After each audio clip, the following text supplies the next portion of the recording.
The Flash Season 9 has started with their newest arc, the Red Death.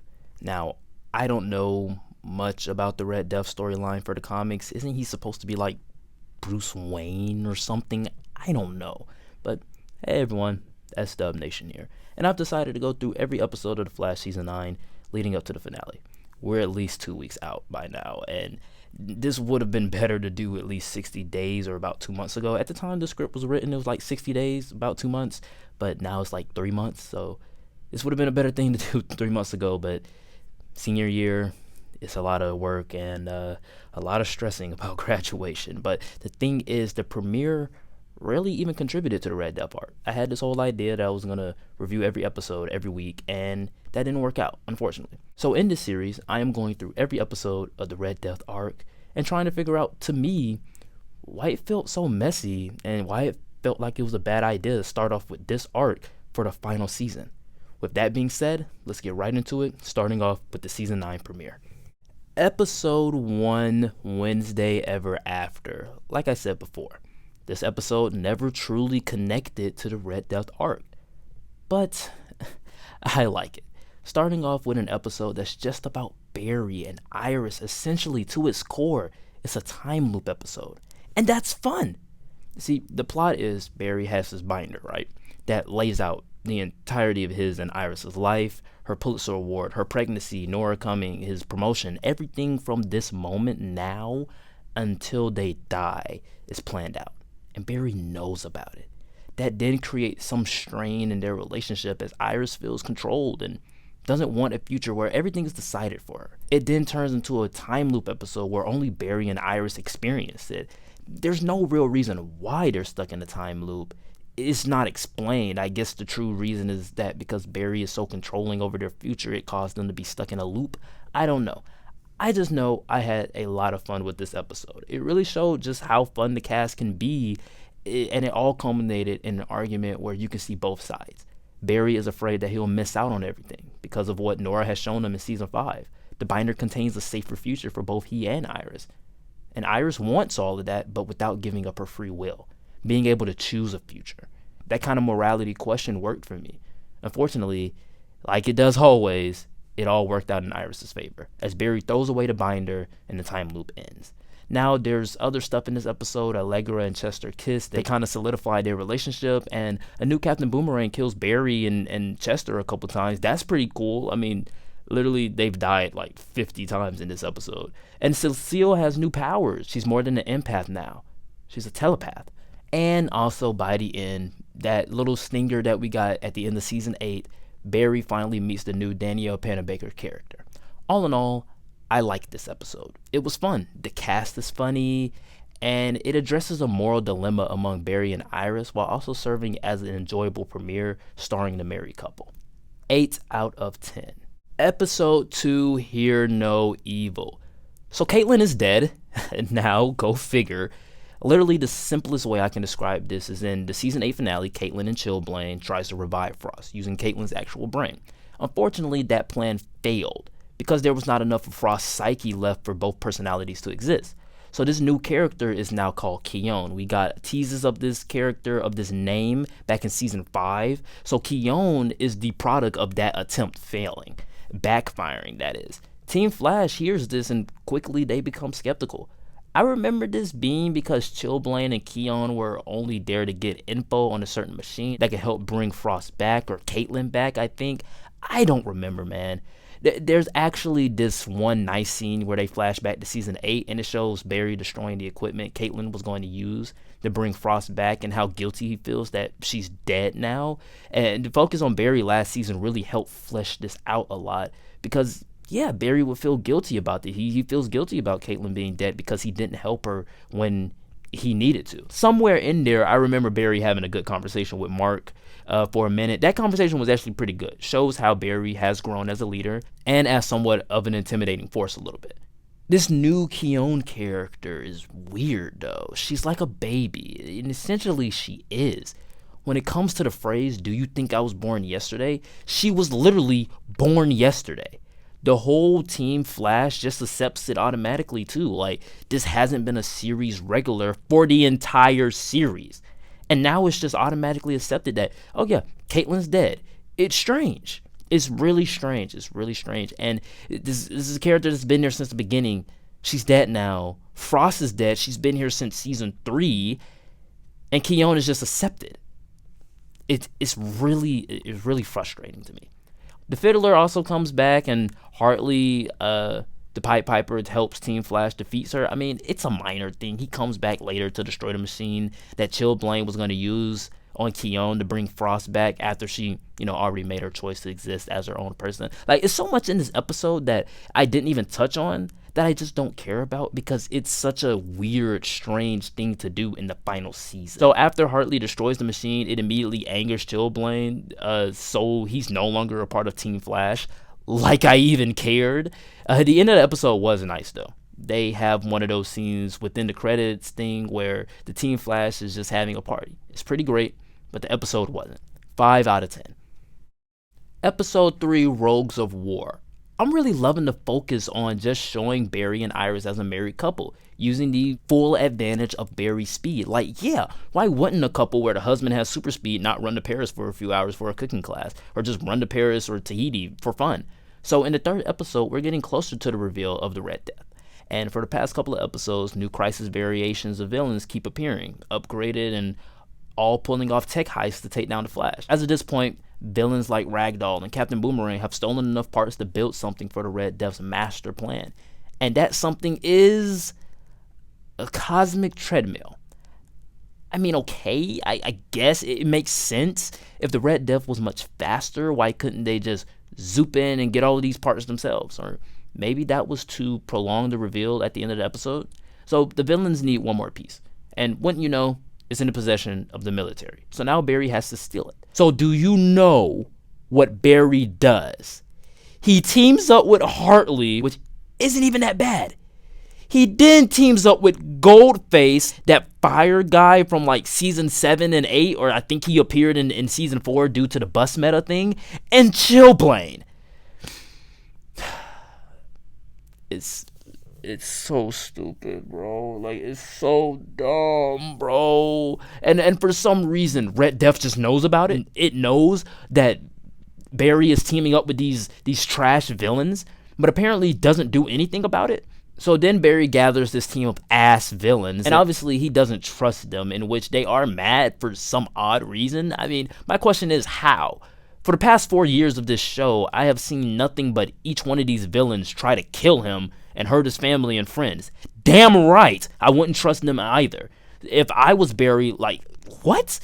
He leaves the heist, and after some sappy inspirational speech from Iris, Barry learns to trust his ass team of villains, even to the point, I'm reading the script, even to the point where he reveals his secret identity to show them how much he trusts them.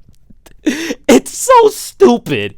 It's so dumb. Like, these are low-level villains, low-level rogues that I do not care about. As an extraction team, it makes sense. But they couldn't think of any other existing rogues to use. I mean, we still have Thawne. Why not pull him out of your asshole again? You did it in season 7 to defeat Godspeed. Oh yeah, whatever happened to August Hart? Yeah, bring him in. We could use another speedster. This episode is really frustrating for me. But I remember it more than episode 2. The team successfully steals the device, and oh my god, what a twist! Chillblaine betrays him. He's working with Captain Boomerang, and most importantly, the Red Death. And a standoff happens where Barry, a speedster, the fastest man alive, needs 3 low-level villains he can take down in 5 seconds. To take down 4 low-level villains he could take down in 2 seconds. At least when the Red Death appears, it's an actual threat. The episode ends with the reveal of the Red Death in the cheesiest way possible. I am vengeance. Cool idea. If the Red Death had a different face. I love Batwoman. I love Ryan Wilder. I love Batwoman season 3. That was my favorite. I think it had to be my favorite Arrowverse season of last year. And I love the Batman. I understand what they were trying to do. Great idea. Bad execution. 6 out of 10. Episode 4, The Mask of the Red Death, Part 1. So basically, with the identity of the Red Death being revealed as Ryan Wilder, it's so strange to see her act as a bad guy when I'm so used to her being the hopeful one in her own show. And quickly, Barry is whammied by Bivolo once again in the beginning of the episode and is captured by the Red Death. You know, this whole episode might be my least favorite of the bunch. Ryan manipulating Iris was a crazy thing, and Barry believing the Red Death was the new avatar for the negative speed force after Thawne died was actually a nice way to connect the two seasons, and logically, why wouldn't Barry think that? The lightning is red, so it makes perfect sense. But overall, man, this episode just wasn't anything. We do get why the Red Death is here with some awesome acting from Javicia Leslie. I love her. Apparently she's from an alternate universe, which kind of meant Oliver died for nothing, but this was before I saw the last Arrowverse crossover episode that they tried to do when Green Arrow came back. But apparently she is from this alternate universe where her and the Flash are mortal enemies.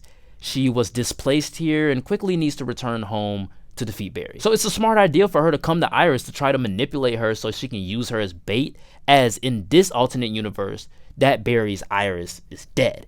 Pretty solid motivation. She doesn't want to kill Flash, she just needs to use his Speed Force energy to get back. I mean, it's the same as Thawne, but it's a tried and true method. I'm okay with it. Once Ryan gets what she needs, Barry then gets forced to run on a cosmic treadmill. But guess what? Chillblain has a freaking change of heart, and now he wants to help Barry. So he disables the machine, redirects the energy into Ryan, and when Chester and the rest of the ass rogue villains from last episode comes to save Barry and Iris, Chillblain gets captured, and sure enough, I thought at this moment, what an incredible way to end this episode. Actions have consequences, we have stakes, and better yet, a guy who betrayed Barry saves him in the end, because he saw it was the right thing to do, and he dies for it. Whether or not you like the character, the actions were noble. Anyway, the rest of the episode sucks. That noble moment of Chillblain sacrificing himself gave me chills and excited for the finale of the arc. But in the end, 3 out of 10. Episode 5, The Mask of the Red Death, Part 2. The finale of the Red Death arc. We have finally made it, and I'm gonna just breeze right through this really quick. Chillblain is not dead. Hooray. I'm sure the actor is a pretty nice guy. I just don't care for his character at all. I will say the best thing about his character is his determination to get Frost back, though. He plays the idea of a man who's broken after losing the woman that he loves. He has that range, yes, but in the back of my brain, I know he and Frost's relationship was purely superficial. The romance sucked and felt forced because they were both ice-based characters, so why wouldn't they date? It's like Eric Wallace really wanted to add another romance to the show, since every member of Team Flash needs a ship nowadays. The Red Death begins to terrorize Central City with multiple versions of herself, and immediately all I can think of is Power Rangers. It looks just like Power Rangers. The suit looked so great months ago in set photos, but in the actual show, the suit looks kind of like a bucket, like a trash can. But this is where the connection started to fall back into place. Gorilla Grodd 3 years ago, all the way back in 2020, lost his powers due to Crisis. So Barry gave him a percentage of the Speed Force energy to find his people telepathically.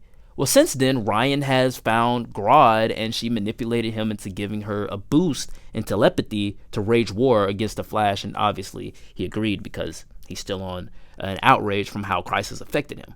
I love that connection because we now see something 3 years ago, that plot line has payoff now. It means something now. So Barry goes to Grodd and offers to help find his people and convinces him to stop helping Ryan. From there, Barry gets his connection to the Speed Force back.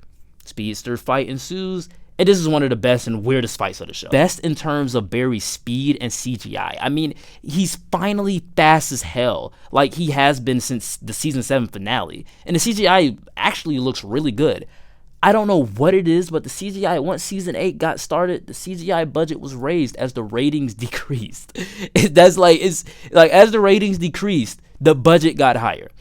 But it's also the weirdest because both Barry and the Red Death use the Speed Force to conjure things like, since Godspeed showed us the Speed Force lightsabers are a thing, they're just doing anything. Barry can run on lightning that he throws, he can make shields, he can web sling, like bro. The Speed Force is literally a Green Lantern ring. Now I see why they stopped doing the Green Lantern thing, because why need a Green Lantern when you have speedsters connected to the Speed Force. Later in the fight, the odds are against Barry at one point, so the ass villains try to intervene, but they suck. So I'd rather focus on my girl Batwoman coming in to help and beating Red Death along with the help of Flash and obviously the ass villains. Remember when I said Chillblaine was alive? Well, yeah, he was in a coma. And the way he's revived, Keone kisses him. She kisses the man. Now imagine sacrificing yourself to be with the woman that you love since she's dead, and while you're on the verge of death, another woman that has the face of her kisses you. So you wake up thinking you're in heaven. You see her face, you're in heaven. Yes, I made it here. I'm with the woman that I love. But it turns out you were just revived by the woman that literally stopped you from seeing the woman that you loved twice. Twice now. It's so strange, and I think it would have been way better to see that actions have consequences. Leave Chillblaine alone. Could have just killed him off last episode. Actions have consequences. He did something noble. Also, Joe makes a choice a little bit too late in the series. Scratch that, hella late. He wants to move out of Central City with Cecile and their daughter, and I'm sure that's fine if Cecile agreed. She wants to stay to be a part of Team Flash because her telepath powers are ever growing. It's so weird to me because Cecile was a DA and usually the mother figure of the Team Flash. I don't think giving her a suit and putting her into battle with Team Flash is the best idea. She worked a lot better when her powers actually helped out, like in season 4 or even in season 6, where she used them in her environment in the courtroom, or when she's helping with another telepath, DeVoe, or when she's figuring out if somebody's telling the truth or not. Personally, I just don't think it's the right choice. Joe leaves and Cecile stays. Don't care. I'd rather the reverse, to be honest. And I love Cecile. I loved her since she first appeared on screen. Since she first started dating Joe. I love Cecile as a character. I do. But the focus on Cecile is weird. And finally, after 2 freaking years of trying, Iris is now pregnant. You know, for the fastest man alive, it did take him 730 days to impregnate his wife. How? The announcement is nice because finally something happened, but it was announced from a character that has not been in the show for more than 6 episodes up to this point. 6 out of 10. The Red Death arc had a couple good episodes in there. Great ideas, just weighed down by a mandated 40 minutes. So all the good Barry, the Flash versus the Red Death stuff is bogged down by another 25 minutes of romances, misunderstandings, and weird dialogue that I just don't care about. To me, it feels like the Red Death was barely even a foe. There was a way this character could have broken Barry. This season, it could have been the focal point. My pitch for this season would have been that because of the Red Death, Barry now sees that it's still not just Earth Prime. There's still another multiverse out there, and in that universe, it's not Ryan Wilder who's Red Death, it's Oliver. Imagine this. Imagine your best friend, the guy who sacrificed himself for you twice, with the second time restarting a new universe, comes back to destroy Barry. All of Oliver's darkness is the Red Death.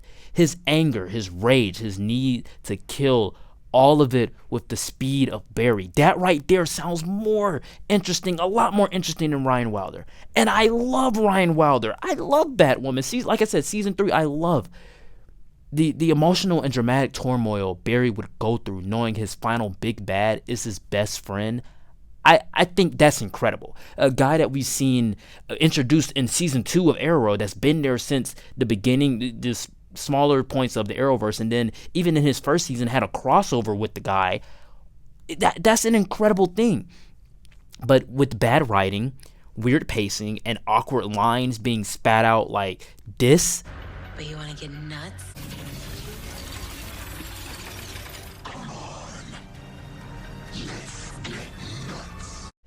The Red Death arc was indubitably messy.